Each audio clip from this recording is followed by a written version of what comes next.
Alors, on commence par avec un peu de racisme envers Lewis Hamilton, Nelson Piquet, qui traite donc Hamilton avec le N-word. Incroyable. Le petit noir a mis la voiture et est parti parce qu'il n'y avait aucun moyen de dépasser deux voitures dans ce virage. Il a fait une blague, heureusement pour lui, seul l'autre, Verstappen, s'est craché. Bon, traduction un peu bancale, hein. C'est sur CNN Brésil. Donc évidemment, il parle de Silverstone 2021, l'affaire remonte à 1 an, et aucun média ne l'avait relayé. Bon là, il le relaye parce qu'il y a eu l'affaire avec Vips, donc du coup, bah ça ressort, quoi, tout simplement. À noter que Nelson Piquet a été contacté par CNN, qui a fait une réponse. C'est quand même étonnant hein, d'être ouvertement raciste comme ça. Enfin, il peut pas le qualifier normalement. Enfin, le pilote Hamilton, voilà, c'est tout simplement pourquoi le petit noir ou le petit N-word, toujours être dans le racisme comme ça. Alors, il a peut-être pas dit méchamment, mais bon, même, je suis désolé, ça se fait pas quoi. Donc voilà. Qu'est-ce que vous en pensez de cette affaire concernant Nelson Piquet? Est-ce qu'on en fait trop ou pas? Je vous laisse commenter. Ciao. La F1 condamne les propos racistes de Piquet et Mercedes aussi d'ailleurs. Ils ont condamné, donc ça prend une tournure incroyable hein, cette histoire. Par contre, encore une fois, voilà, ça commence à dater. Hein. Ça date. Alors, c'est pas Silverstone, ça date de novembre 2021. Il était juste revenu sur Silverstone en novembre, quoi. Mais bon, ces propos, comme ils disent, n'avaient pas filtré pour une raison qu'on ignore. Leur gravité aurait dû les faire apparaître plus rapidement, alors que le Brésilien revenait sur l'accrochage entre Max Verstappen et Hamilton. Donc, c'est CNN, comme on a dit tout à l'heure, qui a révélé l'affaire, évoquant une interview dans laquelle ces propos sont sortis. Il semblerait qu'il n'ait pas été publié, mais un extrait audio confirme la présence de ce mot dans le commentaire de Piquet. Ce dernier est par ailleurs proche de Jair Bolsonaro, le président brésilien d'extrême droite. Donc raciste. Même si, bon, tous les gens qui sont d'extrême droite sont pas forcément racistes, faut pas non plus dire ça, mais bon. Là, pour le coup, désolé Piquet, mais ce sont des propos racistes que tu as tenus, malgré ce que tu vas dire prochainement. Alors, j'espère qu'il va répondre à ça, ça sera intéressant d'avoir sa réponse, d'ailleurs. Ces propos ont évidemment provoqué plusieurs vives réactions, notamment de la part de la F1, mais aussi d'employeurs d'Hamilton Mercedes. Alors la F1 a publié communiqué tout à l'heure, les propos discriminatoires ou racistes sont inacceptables, sous quelque forme que ce soit, et n'ont pas leur place dans la société, a réagi la F1, dans un communiqué en attendant de possibles sanctions à l'encontre de Piquet, au moins dans le paddock. Ouais, alors comme sanction, bannissement du paddock, pendant un certain nombre d'années ou de mois, je sais pas, au moins tout 2022. Et pourquoi pas bannir sa meuf, enfin la fille de Nelson Piquet aussi, pendant qu'on y est, hein, comme ça, voilà, ça leur fera les pieds. Max pourra plus la ramener à voir les courses, ça serait dommage. Ça va le déstabiliser, Max, hein? Il va perdre de titres grâce à ça. Voilà, je vais un peu loin évidemment. Je pense qu'ils s'en foutraient, mais non, mais toute la famille Piquet, pourquoi pas la bannir du paddock, oui, en représailles, tout simplement. Alors peut-être pas à vie, mais au moins une année, quoi. Lewis est un ambassadeur incroyable pour notre sport, il mérite le respect, les efforts inlassables pour accroître la diversité et l'inclusion sont une leçon pour beaucoup et un engagement de la part de la F1. Alors, vous m'avez dit dans les commentaires, certains, oui, mais je cautionne pas ce qu'il a dit, vous m'avez dit, mais au Brésil, le mot en question est souvent employé. Alors peut-être, certes, mais bon, c'est pas une raison, quoi. Parce que dans les autres pays, c'est une grave atteinte et une insulte, littéralement, donc bon. C'est pas bien d'employer ce mot, même si au Brésil ça se fait. C'est quand même un pays spécial, hein, le Brésil, hein. Quoi qu'on en dise. Mercedes F1 a également réagi dans un bref communiqué. Nous condamnons de la manière la plus forte l'utilisation du langage raciste ou discriminatoire de n'importe quel type. Lewis a mené les efforts de notre sport pour lutter contre le racisme et il est un vrai champion de la diversité, en piste et en dehors. Ensemble, nous partageons une vision d'un sport automobile diversifié et inclusif, et cet incident souligne l'importance fondamentale du fait de continuer à aspirer à un avenir plus brillant. Bon. Voilà pour la réaction de la F1 et de Mercedes suite à cette affaire. On attend la réaction de Nelson Piquet évidemment. Et pourquoi pas Max Verstappen, qui va peut-être s'en mêler aussi. On compte sur lui. Allez, bye bye. La réponse de Lewis Hamilton suite à ce scandale de racisme de la part de Nelson Piquet, père. Donc 3e vidéo sur le sujet évidemment. Vous avez été très nombreux à réagir dans les commentaires. Alors voyons ce qu'il a répondu Lewis. D'abord Hamilton a simplement écrit Imagine, répondant à un fan qui avait tweeté « Et si Lewis Hamilton avait simplement tweeté « Qui est ce Nelson Piquet ?» et fermé Twitter. Ensuite, il a posté, Hamilton, un message en portugais qui se traduit par « Concentre-nous sur le changement de mentalité ». Il poursuit « C'est plus qu'une question de langage, ces mentalités archaïques doivent changer et n'ont pas leur place dans notre sport. J'ai été entouré de ces attitudes et ciblé toute ma vie. J'ai eu le temps d'apprendre, le temps est venu d'agir. » Bon, après, il y a eu la réponse de la F1 de Mercedes qu'on a vu tout à l'heure dans une précédente vidéo. Voilà, maintenant, 4e partie, on attend la réponse de Nelson Piquet, qui va peut-être communiquer dans les heures à venir. Ou alors il va essayer de se faire tout petit et de se faire oublier. Qu'est-ce qui serait le mieux? Qu'ils expliquent sur ses paroles, ou alors qu'ils se fassent oublier? Je ne sais pas. Quid aussi des sanctions contre lui? Sera-t-il interdit de venir sur les Grands Prix aussi? Ma foi, on verra bien. Qu'est-ce que vous en pensez? Ciao. Bon alors ceux qui suivent TBF1, vous avez vu qu'il y avait un drama absolu sur Nelson Piquet qui a traité avec le N-word Lewis Hamilton il y a quelques mois de ça. Donc j'ai trouvé ce post intéressant, ma foi. Rodrigo Piquet, qui doit être un des fils de Nelson Piquet, j'imagine, je pense, vu ce qu'il dit dans la description. Donc je vais vous traduire. Ina Chinia, notre seconde grand-mère, la mère de mon père et de mes oncles, elle nous appelle avec le N-word. Ce n'est pas à propos de racisme, c'est à propos d'amour. Putain de monde hypocrite. Piquet numéro 1. Et qui a liké, évidemment, Kelly Piquet, la fille de Nelson. Voilà, donc en gros, ils approuvent le N-word pour des raisons d'amour. C'est pas possible, quoi. C'est incroyable. Quelle mauvaise foi. Donc le post, il date de 2 heures. Hein. Vous avez la preuve en dessous, là. Ça a été posté aujourd'hui, clairement. Voilà, voilà. Je vous laisse commenter. Ciao. Alors, 2 nouvelles équipes et la FIA qui soutient Lewis Hamilton dans cette journée incroyable. Hein. Je pensais pas qu'il y aurait une actu comme ça qui ressortirait depuis plusieurs mois. Je suis le premier étonné, honnêtement. Donc McLaren a déclaré sur Twitter et sur les réseaux sociaux. McLaren se dresse contre le racisme aux côtés d'Hamilton et de la F1. Le racisme doit être chassé de notre sport. C'est notre responsabilité de l'éliminer ensemble. Alors une autre équipe, anglaise également, Aston Martin. On est aux côtés de Lewis Hamilton et de tous ceux qui dans le monde sont touchés par le racisme ou la discrimination de quelque nature que ce soit. Il n'y a pas de place pour ce comportement odieux dans notre sport ou notre société. C'est vrai, bravo, incroyable. Et enfin la FIA, ils ont publié vers midi tout à l'heure. La FIA condamne fermement tout langage et comportements racistes ou discriminatoires qui n'ont pas leur place dans le sport ou la société en général. On exprime notre solidarité avec Hamilton et soutenons pleinement son engagement en faveur de l'égalité, de la diversité et de l'inclusion dans le sport auto. Bon, la FIA aurait pu viser spécifiquement Nelson Piquet quand même, mais bon, ils n'ont pas osé. On attend toujours la réponse de l'intéressé, hein, Nelson. Réponse qui se fait attendre, hein. Vous avez pu voir que j'ai mis une vidéo sur Team Motorsport concernant Rodrigo et Kelly Piquet qui visiblement traite le monde d'hypocrite. Je vous mets ça dans la description si vous l'avez raté. Voilà, et en espérant évidemment que Red Bull réagisse aussi. Pour l'instant, c'est pas le cas. À 17h46, l'heure où je fais cette vidéo. Ciao. Bon, alors Red Bull n'a pas communiqué sur l'affaire Nelson Piquet, par contre, ils ont officiellement viré Juri Vips. C'est tombé vers 18h tout à l'heure. Donc Red Bull se sépare de Juri Vips après ses propos racistes. Red Bull avait ouvert une enquête au moment des faits et l'avait suspendu temporairement. L'équipe a confirmé ce mardi qu'il ne serait plus pilote de réserve, après qu'il ait disputé les EL1 sous les couleurs de l'équipe. À la suite de son enquête concernant un incident en ligne qui impliquait Juri Vips, Oracle Red Bull Racing a mis fin au contrat de Juri en tant que pilote d'essai de réserve. L'équipe ne tolère aucune forme de racisme, peut-on lire dans ce bref communiqué. Très bref, hein. A été Grand Prix, son équipe de F2 n'a pas encore communiqué sur la présence de Vips, mais on sait que c'était Red Bull qui l'y passait. Cependant, monoplace numéro 8 n'avait pas les couleurs du manufacturier autrichien et la décision pourrait mettre un peu plus de temps à venir, notamment pour lui trouver un remplaçant. D'accord, donc bon, bah au moins ok, ils l'ont viré. Par contre, que je vois pas Nelson Piquet dans votre garage, les mecs, chez Red Bull, là, parce qu'il pourrait très bien venir avec sa fille, par exemple, vu que sa fille est en couple avec Max. Là, si je vois Nelson Piquet dans votre garage, et que vous nous dites que vous tolérez aucune forme de racisme, vous allez vous contredire. Ça n'aurait aucun sens, n'est-ce pas? On est d'accord. Bon, apparemment, ils communiqueront pas sur l'incident. Concernant Piquet, après, vous me dites, oui, ça les concerne pas directement. Oui, c'est vrai, c'est pas faux. C'est pas comme si c'était le père de Max, par exemple, qui avait sorti un truc raciste là. Par contre, ils auraient été obligés de communiquer là-dessus. Là, bon, Piquet, c'est pas rattaché à Red Bull. C'est pas comme si leur fils, Nelson Piquet Jr., son fils à Piquet, donc, pilotait chez Red Bull. Là, ce serait encore autre chose. Bref, tout ça pour dire que Vips est viré. Et donc, son avenir en sport auto est très compromis. Je vous laisse commenter, ciao. Bon alors, vous voulez en apprendre plus sur Piquet? Regardez ce que je vous ai trouvé là. Un article concernant Piquet, qui a voulu mettre des bâtons dans les roues de Senna. La rivalité qui opposait Ayrton Senna et Alain Prost débutait alors que les deux hommes étaient coéquipiers au sein du l'écurie McLaren, et la première qui vient à l'esprit lorsqu'on évoque les carrières du Brésilien.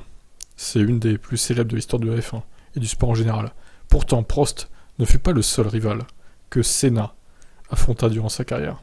En 1987, Nelson Piquet décroche au volant de sa Williams Honda FW11B le troisième et dernier de ses titres de champion du monde, après ceux acquis en 81 et 83. L'année suivante, il signe chez Lotus Honda, alors qu'Ayrton Senna, autre pilote brésilien qui progresse depuis 3 ans dans cette dernière écurie, la quitte et rejoint McLaren. Très vite, le choix de Magic Senna se révèle être le bon, puisqu'il est vainqueur de 8 des 16 Grands Prix de la saison et décroche sa première couronne mondiale. Dans le même temps, Piquet ne peut que regretter sa décision, puisque sa monoplace peu fiable et en manque de vitesse par rapport à la concurrence ne lui permet pas de défendre son titre. Il termine la saison 1988 seulement 6ème et n'a pas remporté la moindre course. Même si Piquet ne le laisse d'abord pas transparaître, la domination de son compatriote lui est insupportable. C'est ainsi qu'il n'aurait pas hésité à faire courir dans le paddock une rumeur selon laquelle Ayrton Senna était homosexuel, dans le but de le déstabiliser psychologiquement. Incroyable. La raclure à Nelson Piquet, quoi. Mais Piquet ne retrouvera cependant jamais son niveau d'antan et mettra un terme à sa carrière en 91, année à laquelle Senna remporta son 3e championnat. Pilote. Voilà quel genre de raclure est Nelson Piquet en fait. Le mec prêt à tout pour déstabiliser les autres pilotes, quitte à balancer des fausses rumeurs sur lui. Et on sait qu'à l'époque, le fait d'être homosexuel dans un sport comme la F1, c'était assez mal vu, je pense. C'était pas les mêmes mœurs qu'aujourd'hui. Bon, heureusement ça a changé, mais c'était pas le cas à l'époque. Donc voilà, Nelson Piquet, l'homophobe, Nelson Piquet le raciste. Magnifique, quelle famille. C'est Piquet. Je sais pas si les enfants sont pareils, mais waouh, le père c'est du lourd. Allez, je vous laisse réagir, ciao. Bon, il manquait plus que ça, Red Bull devient constructeur automobile et annonce les RB17, une hypercar conçue et vendue par ses propres soins. LOL. Bon, pour moi, Red Bull, ça restera toujours un vendeur de boissons énergisantes, hein, désolé. Après, c'est bien aussi qu'il se lance dans la création automobile. Créé par Adrian Newey, évidemment, directeur technique de Red Bull Racing et Red Bull Advanced Technologies, les RB17 est une hypercar à 2 places optimisée pour une expérience de conduite sur piste ultime. Seulement 50 exemplaires seront fabriqués au Red Bull Technology Campus à Milton Keynes, la production devant commencer en 2025. A noter que Red Bull utilise le terme RB17 car ce nom n'a pas été attribué en F1, la voiture 2021 étant une RB16B, celle de 2022, RB18. D'accord, bon, pourquoi pas. Alors, ils auraient pu trouver autre chose du coup, parce que ça n'a aucun sens, RB17. La RB1 ou un truc comme ça. Ou la RBX, je sais pas, ils auraient pu... RB17, ça, bon, pourquoi pas après, hein, mais bon, c'est leur choix. Hein. Les RB17 marquent une étape importante dans l'évolution de Red Bull Advanced Technologies, désormais entièrement capable de créer et de fabriquer une voiture de série sur notre Red Bull Technology Campus. De plus, les RB17 marque la première fois qu'une voiture portant la marque Red Bull est disponible pour les acheteurs. Les RB17, ça distille tout ce que nous savons sur la création de la F1 gagnante dans un ensemble qui offre des niveaux de performance extrêmes dans une voiture de piste à 2 places. Poussés par notre passion pour la performance à tous les niveaux, les RB17 repoussent les limites de design et de technique bien au-delà de ce qui était auparavant disponible pour les passionnés des collectionneurs. Alors, V8 hybride, 1100 chevaux, RB17 est conçu autour d'une monocoque en composite de carbone. La RB17 est dotée d'un effet de sol le plus avancé disponible sur une voiture de série. Attention marsouinage, les détails techniques complets seront publiés en temps voulu. Les manifestations d'intérêt pour la RB17 peuvent être faites à partir d'aujourd'hui. Le prix commencera à 5 millions de livres sterling, plus les taxes locales applicables évidemment, avec seulement 50 collectionneurs pouvant devenir propriétaires. Cette propriété comprend plus que la voiture, avec une association étroite à l'équipe Red Bull Racing grâce à l'accès au simulateur, au développement de programmes de véhicules et à la formation et aux expériences sur piste. Les RB17 sera prise en charge directement par l'usine, avec une assistance en matière d'entretien et de maintenance adaptée à chaque propriétaire et à son profil d'utilisation de la voiture. Un peu à l'image de ce que fait Ferrari avec ses programmes FXX. La création de la RB17 permettra à la fois de sécuriser les emplois existants et de créer plus de 100 nouveaux postes à l'usine Milton Keynes, en plus des avantages économiques pour les partenaires du projet et les fournisseurs. Bon, ok, je suis assez surpris, je m'attendais pas à ça, honnêtement. Alors, est-ce que du coup, un jour, Red Bull fera Le Mans ? Parce qu'il faut qu'ils aient vendu un certain nombre de supercars, je crois, pour qu'ils puissent être éligibles à la catégorie supercar, hypercar, non ? Je crois que c'est hypercar le nom de la catégorie au Mans, du coup. Et bon, est-ce qu'ils feront un jour ? Pourquoi pas, remarque, vu que là, ils vont se lancer dans la création de voitures. Bon, bah écoutez, est-ce que si vous étiez riche, si vous étiez millionnaire, est-ce que vous achèteriez une Red Bull RB17 ? Je vous laisse commenter. Ciao. Les nouvelles équipes de F1 vont-elles devoir payer plus pour rejoindre la discipline ? C'est déjà 200 millions, qu'est-ce qu'il faudrait qu'ils payent plus là ? À un moment donné, ça va peut-être bien aller, non ? 200 millions, c'est déjà pas mal. Ça fait 20 millions pour les équipes déjà existantes. Je crois que c'est un beau pactole déjà. Le fonds de dilution a été fixé il y a quelques années, lorsque la valeur de la F1 était jugée un peu différemment, explique Steiner. L'une des choses est de savoir si nous devons le rajuster au taux actuel du marché qui est beaucoup plus élevé. C'est un processus très difficile, mais si vous êtes vraiment honnête et que vous regardez quand nous avons signé le contrat en 2020, il y avait beaucoup moins d'argent, le sport a fait de grands progrès en termes de valeur, et à un moment donné ça sera ajusté. Mais je ne pense pas que ce soit un gros problème. Steiner confirme qu'il n'est pas favorable à une arrivée d'Andretti. Tu m'étonnes, ça concurrencerait directement Haas, qui est pour l'instant la seule écurie américaine. Nous avons 10 très bonnes équipes, elles sont toutes stables, pourquoi devrions-nous changer quelque chose si ça fonctionne comme ça? Pour l'instant, nous sommes dans une bonne position. Bah non, je suis désolé, voilà, c'est des mecs qui ont peur de la concurrence, ils ont peur qu'on leur vole des points, parce que Andretti, je suis quasi sûr qu'ils seront pas largués dès qu'ils arriveront en F1. Bon, les premières courses sont peut-être un peu difficiles, évidemment, mais je suis sûr qu'ils seront très vite en mesure de marquer 1 ou 2 points par-ci par-là, un peu comme fait Haas actuellement. Donc, ils ont sûrement plus de budget que Haas aussi, au final. C'est pour ça que Steiner, il a peur d'Andretti, tout simplement. Et est-ce qu'il faut augmenter, du coup, le ticket d'entrée? Alors, ça se défend, hein, ce qu'il dit qu'en 2020, effectivement, la F1 valait moins. Mais bon, 200 millions, je trouve que c'est déjà pas mal, quand même. Vous en pensez quoi, vous? Ciao. Mercedes et Toto Wolff comme les attentes pour Silverstone, une évolution qui va dans la bonne direction. Mais, 3 petits points, vous attendez pas à ce qu'on gagne, en gros. Nous avons quelques points positifs cette année. Maintenant, comme nous en avons eu la dernière fois à Montréal. Cependant, il ne veut pas avoir de fans anglais déçus dimanche. Prévient qu'il n'y aura pas de progrès du jour au lendemain. La Silverstone nous apporte une évolution qui va dans la bonne direction, mais je ne veux pas le dire ici de manière trop euphorique. Il ne faut pas avoir de fans anglais déçus, nous n'allons pas gagner du jour au lendemain grâce à ça. Ah, c'est bien de rester les pieds sur terre, hein, c'est clair. Et pas de faire de faux espoirs.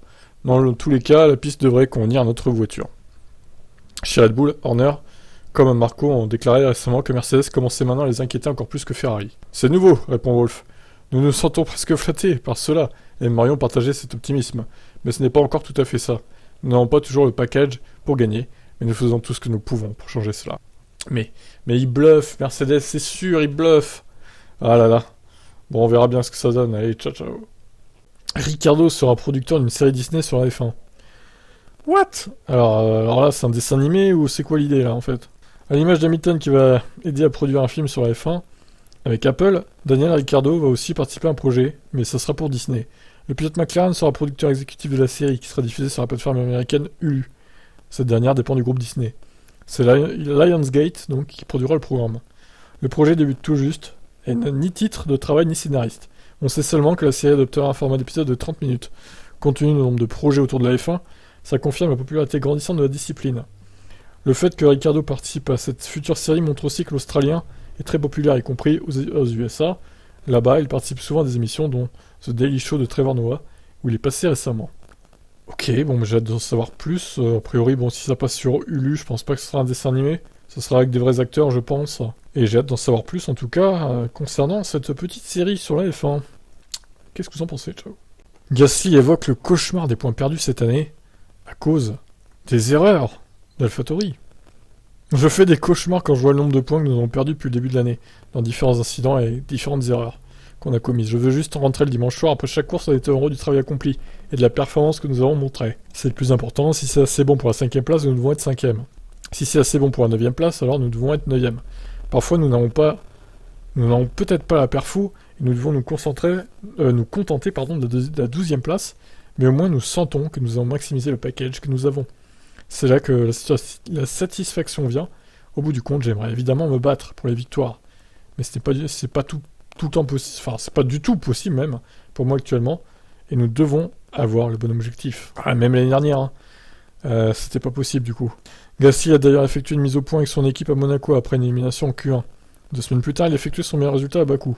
Il est évident que la frustration s'accumule un peu, et il était important pour moi de leur montrer que je suis là pour les pousser. Pour les défier, je me mets dans le même bateau que tout le monde, pour les faire avancer en tant qu'équipe et ensemble. C'est pourquoi j'ai eu une bonne discussion avec tout le monde, je pense que ça a été bien apprécié. C'était bien de le confirmer, après ça, avec le meilleur week-end de la saison. J'espère que ça peut être un bon tournant cette saison. Bah oui, en espérant que ça s'arrange pour Gasly, qui effectivement a perdu pas mal de points. Je vous laisse commenter, ciao. Pour Berger, Alonso aurait pu gagner 5 titres avec une Mercedes. Oui, avec des si après, encore une fois, voilà. Hein. Je dois dire qu'avec son talent, Alonso aurait pu avoir 5 titres mondiaux. C'est un pilote brillant. Après McLaren, il s'est un peu fermé les portes parce qu'il était S'il avait été dans une Mercedes, il aurait 5 titres. Alors je sais pas, en vrai, il aurait gagné donc 3 titres grâce à Mercedes. Pourquoi pas plus, pourquoi pas moins en fait. C'est un peu un chiffre qui sort de ses fesses, hein, notre ami Gerhardt. Lorsqu'on lui a demandé s'il pensait qu'Alonso pourrait également se battre pour un autre titre mondial s'il était dans une Ferrari ou Red Bull, l'Autrichien a répondu oui, j'en suis sûr à 100%. Fervent admirateur de Alonso, ce n'est pas la première fois que Berger complimente le pilote alpine. Puisqu'il y a de ça quelques mois, l'Autrichien déclarait sur la chaîne Servus TV il y a quelques fois des pilotes particuliers. Senna en était un, Michael Schumacher en était un, et Alonso en était un. Très bien, il parle même pas d'Hamilton. Ok. Alors techniquement, ouais, c'est toujours un pilote Alonso en plus. Hein. Pourquoi parler de lui au passé? Bon. Après voilà, hein, j'ai envie de vous dire, si Verstappen avait été plus vieux et qu'il avait été dans une Mercedes à la place d'Hamilton, il aurait peut-être gagné 7 titres aussi, j'en sais rien. Alonso, on peut pas savoir. Peut-être que Rosberg l'aurait battu plus qu'il n'a battu Hamilton. Ça va rien dire, en vrai on sait pas. Hein. Pareil, si Vettel avait été pilote Mercedes, il aurait plus que 4 titres, il en aurait 7, 8 peut-être. Alors imaginez, ouais, alors putain, ouais. Imaginez Vettel qui est transféré de Red Bull à Mercedes en 2014. Le mec, il aurait fait une razzia de tous les titres depuis 2010 en fait. Oh là là, heureusement que ça s'est pas produit, n'empêche. Oh. Ah bah ça aurait été le transfert du siècle pour lui en plus. Le mec, il aurait passé d'une voiture dominatrice chez Red Bull à une voiture dominatrice chez Mercedes. Ça aurait été magistral, un coup magistral pour Sébastien. Bon, ça s'est pas produit, mais peut-être dans un monde parallèle. Hein. Si ça existe, les mondes parallèles, ça s'est peut-être reproduit. Quant à Lewis, peut-être qu'il est resté à un seul titre. Qui sait? En s'étant enterré chez McLaren toute sa carrière, imaginez. Bon, et ben voilà, tout ça ce n'est que supputation de toute façon. Ciao ciao.